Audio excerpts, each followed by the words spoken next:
मानकुराद. पयलें, सगळ्या फळांचो राजा मानकुराद. दुसरें, आंब्याच्या झाडाक आंबो म्हणटात. तिसरें, आंब्याचें खाशेलपण म्हणल्यार तांचे रंग, रुपां, आकार आनी गोडसाण. चवथें, लोक म्हणटात मानकुरादाची गोडसाण आतवीच म्हटल्यार वेगळीच, डिफरंट. पांचवें, बाजारांत सगळ्यांत चड मागणी मानकुरादाची आसता. सवें, आंब्याच्या रसाक ज्यूस म्हणटात. सातवें, आंब्याक तन्ने आसतना तोर वा आमली म्हणटात. सातवें, आंब्याचें आंबट गोड सरबत करतात ताका पन्हें म्हणटात. णवें, गोंयांत चड करून मुसराद आंब्याचो मुराब्बो करतात. धावें, आंबे आमकां आनी जीवनसत्वां म्हणल्यार विटमीन दितात. 11वें, आंबे खायत जाल्यार तुमचे दोळे बरे जातात. 12वें, झाडार पिकता तेन्ना आंब्याक झाड पिके, अमूर पिके वा कुमेट पिके अशें म्हणटात.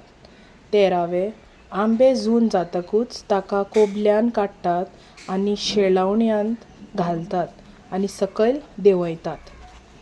14वें, आंब्याक हारीन मांडून पिकपा खातीर मुळ्याक घालतात. हाका आडयेक घालपाक अशेंय म्हणटात. 15वें, जशे आंबे पिकतात तशे तांकां तणांतले काडून पाटल्यांत घालून विकपाक व्हरतात. 16वें, आंब्याचो काथो वा पारो उक्त्या सुवातेर उडयल्यार जून म्हयन्याच्या पयल्या पावसाक किल्लून येता. 17वें, आंब्याच्या झाडा कडल्यान आमकां फळां, सावळी, ताळो आनी पानां मेळटा. 18वें, आंबे पिकपाक लागतकूच सरभोंवतणी ल्हान ल्हान भुरगीं उमेदीन जायतीं गितां गायतात. प्रश्न 1, तुमकां खंयचें फळ खावपाक आवडटा आनी कित्याक? म्हाका आंबो खावपाक चड आवडटा कारण तो गोड लागता. प्रश्न 2, तुमच्या वाठारांत खंयचीं फळ झाडां आसात?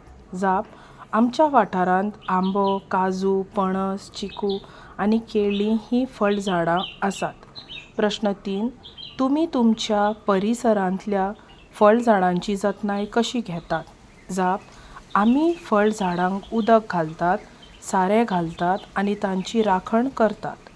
प्रश्न 4, तुमच्या वाठारांत मेळपी आंब्याच्या प्रकारांचीं नांवां बरयात. जाप, मानकुराद, हापूस, मुसराद, पायरी आनी फेर्नांद. खंयचेय 2 वा 3 शिकल्यार जाता. प्रश्न 5, तुमी आंबे कशे खातात? जाप, आमी आंबे सोलून, साली काडून वा शिरो करून खातात. प्रश्न 6, गोंयांत जावपी कांय आंब्या प्रकारांचीं नांवां सांगात. आफोन्स, फेर्नांद, मुसराद, कोश्त, शाविएर, मालगेज, मांगिलाल, केसर, भिस्म, तोतापुरी, पायरी, करेल आनी घोटां. प्रश्न 7, आंब्या पासून कसले जिनस तयार करतात? पिक्या आंब्याचे जाम, हालवो, आयस्क्रीम, केक, कुल्फी, लस्सी, सरबत आनी साठा करतात. प्रश्न 8, तोरांचें कितें कितें करूंक जाता? तोरांच्यो बारीक शिरो, लोणचें, उड्ड मेथी, आंबट तिखट चटणी, आंबट गोड सरबत करूंक जाता. दुसरो प्रश्न पळोवया. उरफाटीं उतरां. पयलें, ल्हान, व्हड. दुसरें, गोड, कोडू. तिसरें, बरें, वायट. चवथें, हरवें, पिकें. उपरांत, रानांत मेळचीं फळांचीं नांवां बरयात. जाप, चुन्ना, काजू, काण्णां.